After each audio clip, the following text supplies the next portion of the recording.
Demikian juga kamu, hai istri-istri, tunduklah kepada suamimu, supaya jika ada di antara mereka yang tidak taat kepada firman, mereka juga tanpa perkataan dimenangkan oleh kelakuan istrinya.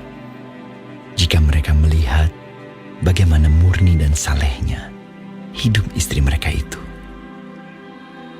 Perhiasanmu janganlah secara lahiriah, yaitu dengan mengepang-epang rambut, memakai perhiasan emas, atau dengan mengenakan pakaian yang indah-indah.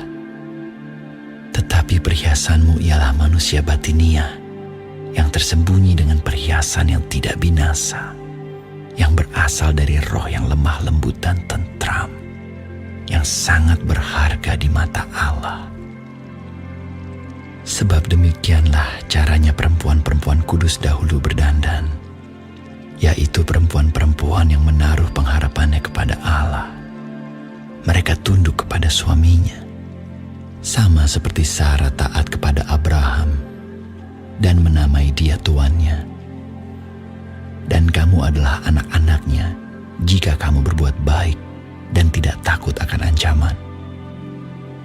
Demikian juga kamu, hai suami-suami, hiduplah bijaksana dengan istrimu, sebagai kaum yang lebih lemah.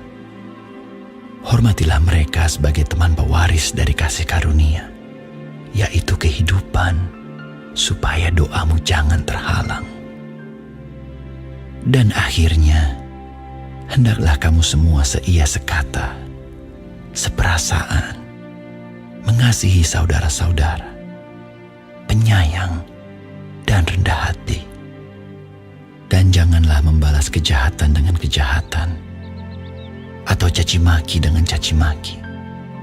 Tetapi sebaliknya, hendaklah kamu memberkati, karena untuk itulah kamu dipanggil, yaitu untuk memperoleh berkat. Sebab, siapa yang mau mencintai hidup dan mau melihat hari-hari baik, ia harus menjaga lidahnya terhadap yang jahat dan bibirnya terhadap ucapan-ucapan yang menipu. Ia harus menjauhi yang jahat dan melakukan yang baik. Ia harus mencari perdamaian dan berusaha mendapatkannya. Sebab mata Tuhan tertuju kepada orang-orang benar, dan telinganya kepada permohonan mereka yang minta tolong. Tetapi wajah Tuhan menentang orang-orang yang berbuat jahat.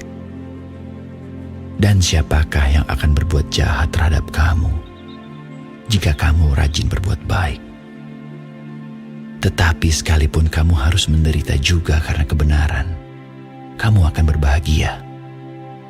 Sebab itu janganlah kamu takuti apa yang mereka takuti, dan janganlah gentar. Tetapi kuduskanlah Kristus di dalam hatimu sebagai Tuhan, dan siap sedialah pada segala waktu untuk memberi pertanggungan jawab kepada tiap-tiap orang yang meminta pertanggungan jawab dari kamu tentang pengharapan yang ada padamu. Tetapi haruslah dengan lemah lembut dan hormat, dan dengan hati nurani yang murni, supaya mereka yang memfitnah kamu karena hidupmu yang saleh dalam Kristus menjadi malu karena fitnahan mereka itu.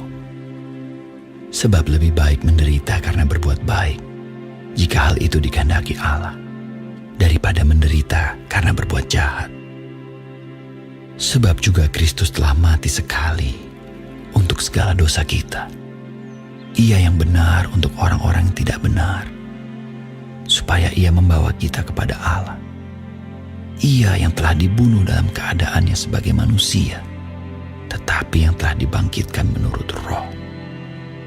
Dan di dalam roh itu juga ia pergi memberitakan Injil kepada roh-roh yang di dalam penjara, yaitu kepada roh-roh mereka yang dahulu pada waktu Nuh tidak taat kepada Allah, ketika Allah tetap menanti dengan sabar waktu Nuh sedang mempersiapkan bahteranya, di mana hanya sedikit, yaitu 8 orang yang diselamatkan oleh air bah itu. Juga kamu sekarang diselamatkan oleh kiasannya, yaitu baptisan. Maksudnya bukan untuk membersihkan kenajisan jasmani, melainkan untuk memohonkan hati nurani yang baik kepada Allah oleh kebangkitan Yesus Kristus yang duduk di sebelah kanan Allah setelah ia naik ke sorga sesudah segala malaikat, kuasa dan kekuatan ditaklukkan kepadanya.